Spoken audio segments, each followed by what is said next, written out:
I'm making another video. Again, this time I'm showing off with my weights. 1, 2, 3, 4. I'm trying to do a few of these. I bought these years ago. And I think they tripled in price when metal went up in price. I can't remember what I paid for them. But I've had them hanging around the unit. And the reason why I'm using it is because everything's going to pot. Everything's going to pot. I've just been for a walk around the reservoir again. Everything's fallen to pieces.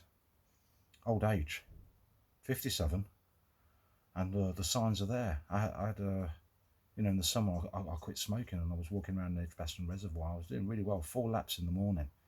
I lost some weight, but look, it's all back again. It's back because I started smoking.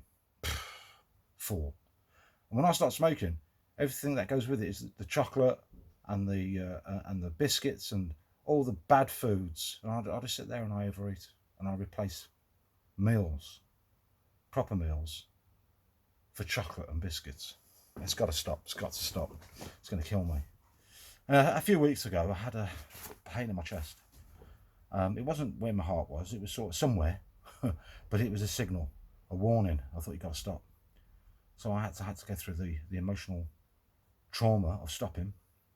Again, it was a big fight, but I managed to get there. The problem is when I'm trying to stop, I talk a lot of nonsense. But I know what you're thinking. You're thinking, Martin, you talk a lot of nonsense anyway. So what's the difference? I said, well, sometimes there's good quality nonsense and there's bad nonsense. Today is good quality nonsense. So one of the things I was finding very difficult this time was to get around the reservoir, to go for a walk. Couldn't do it. It's dark nights, dark mornings. I mean, I can't get out of bed this morning. In the summer, I was getting up at 4:30, 5 o'clock.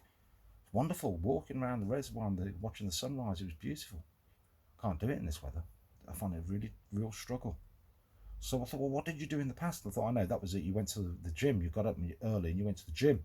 But it's still dark nights. So I find it hard. But nevertheless, I've got to do it. I have to do it because I've got to the point now where my clothes don't fit me. I go for a walk. When I walk, I get sweaty thighs. If you're overweight, you'll know what I'm on about. Sweaty thighs and sweaty arse. Horrible. And look what happens to your jeans. They rub together, don't they? And they fray. I mean, I could repair them, but I mean, I bought these sort of like £10 a pair, right? Or 2 pair for 16 quid. And you're thinking, well, that's the reason why, Mark. That's the reason why they're frayed. Well, okay, they did. From George Asda, but I mean, good quality denim, really. So I'm going to cut them up and use them for a project. I shall report back on what I make. Might make some cushions with it, or a beanbag or something. I don't know. But anyway, I got to the point where there's too many signals. You know, overweight. My knees are killing me. Rubbing between my thighs. Pain in my chest. It's difficult to breathe. And it's a war. It's a war. And you know, you kind of like, when you're younger, you take so much care of your appearance. Well, you might say, oh, you didn't. I did. But as you get older, you don't bother. You lose it. You're not interested in attracting women anymore, men. For some people, and you know, you're not interested in that kind of thing. You just want to get through life comfortably. And I thought that's the thing. You've got to get through life comfortably.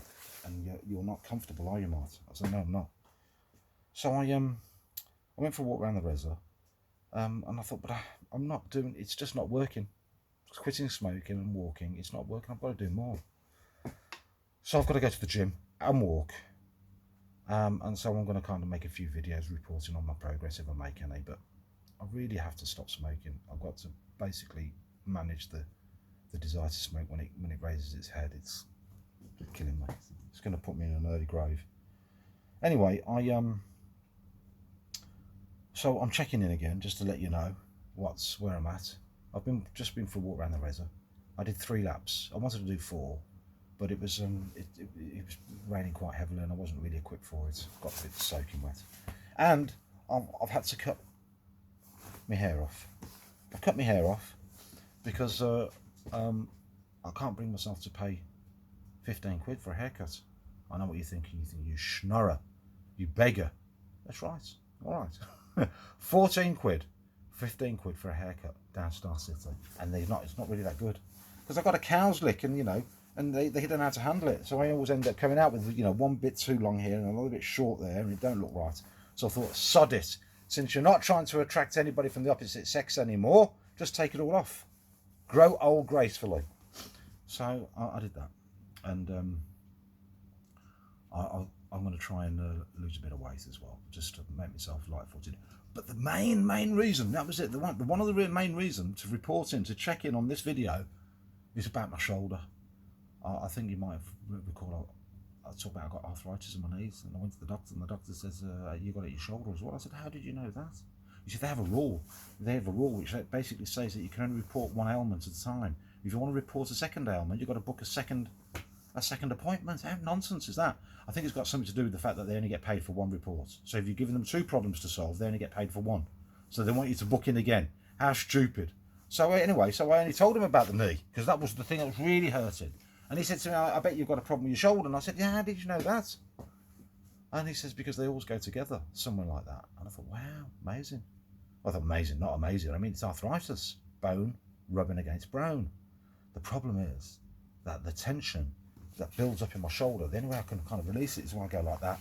I don't know, you can't hear it, but I can hear it traveling through my hearing here. It clicks, and it's when it stops clicking, then it releases the tension, and I'm all right until the next 20 minutes later, it comes back again. But recently, it started traveling along my shoulder and up my neck, and I thought, oh no, I can't have that, because if it goes down my spine and everything, and I'm one of these guys that ends up walking around like this. I thought, no, you've got to do something like that. They don't tell you what to do. You know what they say? They say that when it gets unbearable, the pain, come back and we'll give you steroids. I said, well, can't you do anything to stop it? And there's nothing. We can only talk about pain management. I thought, how ridiculous is that? The National Health, as good as they are, they're only set up to deal with symptoms. They're not set up to deal with the root cause. So I've been trying to figure out what the root cause is. If it's bone rubbing against bone, it stands to reason they're meeting, they've come in together, and they're grinding. Somebody said to me that if you don't manage it properly, they end up fusing together and the bone don't separate, and that's when you can't move your leg or your elbow or your shoulder or whatever it is, and that's the problem. It becomes a problem because they graft together. Oh dear, I don't like the idea of that. So basically, I'm concluding, I'm doing my own synopsis on it, and I'm thinking that the reason why I'm like this is because I don't do exercise. In particular, I don't do weight training to build my muscles. I think as I've got older, my muscles have shrunk because I don't exercise, and everything's collapsing. You know this thing where they say if you're 6 foot tall and you get down to 5'9" or 5'8" or whatever it is, it's because you're shrinking. You're shrinking. Well, why do you shrink? It's got to be because your muscles aren't supporting your frame, so everything collapses. That's what I'm thinking. So I'm thinking I've got to go down the gym.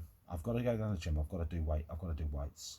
Indeed, in the past, when I have done weights on the leg press to build up my thighs, I've got some relief from my knees. My knees didn't hurt. I could climb up the ladder here. Got a ladder, I can run up it.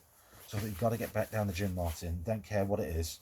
You know, you want to get yourself a T-shirt that says I'm 57, a 57-year-old grumpy old man, and you're killing it.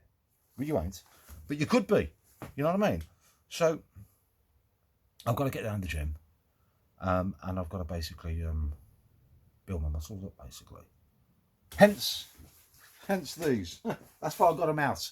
The last couple of days I've been doing it, and I've got on my elbow here, all down there. It's really painful, and I think it's all connected. The whole thing is connected down my knee, my left knee, my elbow, the shoulder, the neck.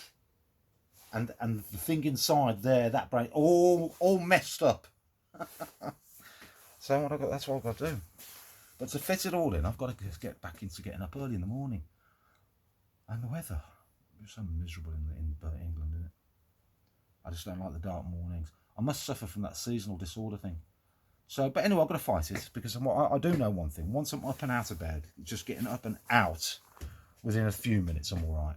You know, clean your teeth, have a wash, go down, get yourself a coffee made, jump in the car, in the gym 5 minutes later, and then you can if you can have moan and complain about it, down in the gym, not in bed. At least you'll feel better afterwards once you've had a shower and you've got dressed and everything. Then you're on to your next thing that you've got to do for the day. And so basically, I'm going to work according to the principle, get all the things done first that you don't want to do first in the morning, out the way. And that way, the rest of the day should get better. That's what I'm going to do. So, what Pasha's told us at the moment, it's my favourite Cedra. I'm gonna report back on that because I want to talk about it. But Esav and Yaakov, I mean, that was the greatest transaction known to mankind, if you think about it. The Rasha sold his birthright, his inheritance, his entitlement for a bowl of bloody soup. Lentil soup. I don't want to tell you about the benefits of lentils because I'm getting into it, especially dal curry.